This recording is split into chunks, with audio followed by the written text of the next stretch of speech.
Finally guys আজ আরেকটা নতুন ভিডিও নিয়ে আপনাদের সামনে চলে আসলাম। দেখছেন নোকিয়া বিডি ইউটিউব চ্যানেল। আশা করছি সকলে ভালো আছেন এবং সুস্থ আছেন। আমার হাতে যে দুইটা ডিভাইস দেখতে পাচ্ছেন, নোকিয়া 8210 4G এবং নোকিয়া 6310 2G, এই দুইটা মডেলের বেসিক যে পার্থক্যগুলো, এই পার্থক্যগুলো আপনাদের সাথে শেয়ার করব আজকের ভিডিওতে।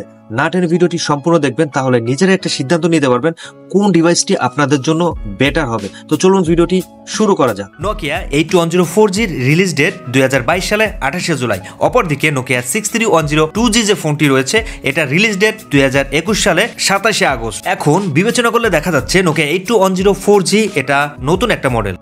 এরপর কথা বলবো ফোন দুইটির আউটলুকিং এবং সাইজ নিয়ে। একটা ফিচার ফোনের ক্ষেত্রে আউটলুকিং এবং সাইজটা খুবই গুরুত্বপূর্ণ একটা বিষয়। নোকিয়া 6310 নোকিয়া 8210 4G থেকে সামান্য একটু লম্বায় বেশি রয়েছে এবং থিকনেসের কথা যদি বলতে হয় বা মোটার কথা যদি বলতে হয়, তাহলে দুইটাই একই রকম টাইপের মোটা বলা যায়।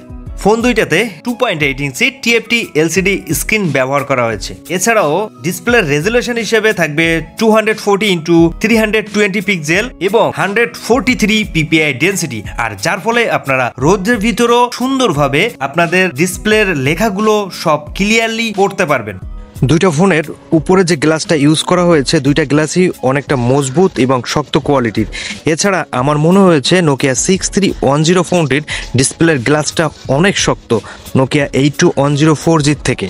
অবশেষে বলা যাচ্ছে নোকিয়া 8210 4G এবং 6310 2G এই দুইটা মডেলের ডিসপ্লে সেকশনে কেউ কারোর থেকে কোনো অংশে এগিয়ে বা পিছিয়ে নাই। নোকিয়া 8210 4G তে ব্যবহার করা হয়েছে 1450 mAh রিমুভেবল লিওন ব্যাটারি এবং 6310 তে ব্যবহার করা হয়েছে 1150 mAh লিওন রিমুভেবল ব্যাটারি।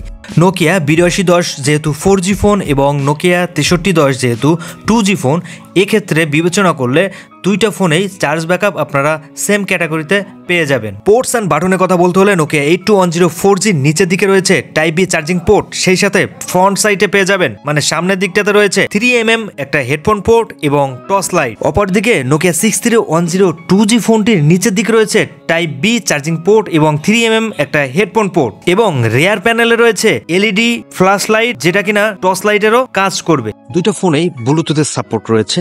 এই দুইটা ফোন দিয়ে যে কোনো স্মার্টফোন থেকে ব্লুটুথের মাধ্যমে আপনারা নাম্বার সরাসরি ট্রান্সফার করে নিতে পারবেন এবং ফোন দুটিতে 2000 ফোন বুকের সুবিধা তো থাকছেই।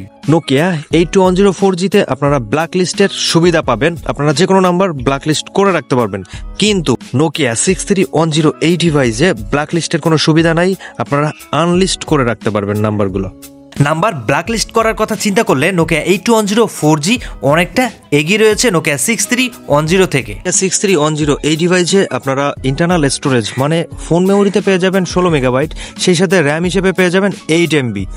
অপরদিকে 8210 4G তে ইন্টারনাল স্টোরেজ হিসেবে পেয়ে যাবেন 128 মেগাবাইট এবং র্যাম হিসেবে পেয়ে যাবেন 48 মেগাবাইট। যে কোনো ফিচার ফোনের ক্ষেত্রে কিপ্যাড একটি গুরুত্বপূর্ণ ভূমিকা পালন করে, আর এখানেও তার ব্যতিক্রম কোনো কিছু নেই। নোকিয়া 8210 4G এবং 6310 2G এই দুইটা ফোনে ইউজ করা হয়েছে ক্রিস্টাল কিপ্যাড, যেটা 2 থেকে 3 বছর রাফ অ্যান্ড টাফ ইউজও এটার কালার কোনোভাবে উঠানো সম্ভব নয়। নোকিয়া 6310 তে রয়েছে সিঙ্গেল স্পিকার। এছাড়া নোকিয়া 8210 4G তে রয়েছে ডুয়েল স্পিকার, যেটা আপনারা এখানে দেখতেই পাচ্ছেন। ফোন দুইটার ব্যাক প্যানেলে লক্ষ্য করলে দেখা যাবে ব্র্যান্ডিং লোগো। এছাড়া রয়েছে ক্যামেরা সেটআপ। ফোন দুইটিতে ব্যবহার করা হয়েছে 0.3 megapixel VGA camera. Battery ampere কম বেশি হওয়ার কারণে চার্জারের কোনো ধরনের পার্থক্য লক্ষ্য করা যায়নি, না এম্পিয়ার না ভোল্ট। এর মানে বোঝা যাচ্ছে নোকিয়ার যে বাটন ফোনগুলো রয়েছে এই ধরনের চার্জার দিয়ে চার্জ করা পসিবল।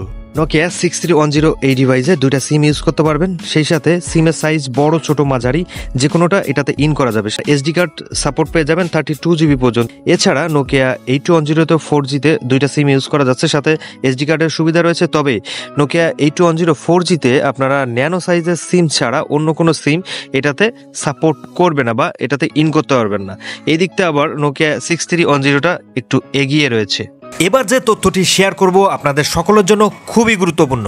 6310 2G ফোনটিতে আপনারা পেয়ে যাবেন অটোমেটিক কল রেকর্ডিং সেটিংস। অপরদিকে নোকিয়া 8210 4G তে থাকছে না কোনো অটোমেটিক কল রেকর্ডিং সেটিংস, তবে ম্যানুয়াল কল রেকর্ডিং করা যাবে। আমার মনে হয় আপনারা যারা নোকিয়ার মধ্যে অটোমেটিক কল রেকর্ডিং এর জন্য একটা ফিচার ফোন খুঁজতেছেন, তাদের জন্য 6310টা one of the best automatic call recording features phone হবে। আজকের ভিডিওটি এই পর্যন্তই। ভিডিওটি কেমন লাগলো অবশ্যই আমার কমেন্ট বক্সে জানাবেন। ভিডিওটি ভালো লাগলে অবশ্যই আমাদের চ্যানেলটি সাবস্ক্রাইব করে পাশে থাকা বেল বাটনটি বাজিয়ে দিবেন। যারা যারা আমাদের কাছ থেকে প্রোডাক্ট নিতে চাচ্ছেন তারা অবশ্যই আমাদের স্ক্রিনে দেওয়া নাম্বারে যোগাযোগ করবেন। হোয়াটসঅ্যাপ, ইমোর মাধ্যমে সরাসরি কল করে প্রোডাক্ট অর্ডার করতে পারেন।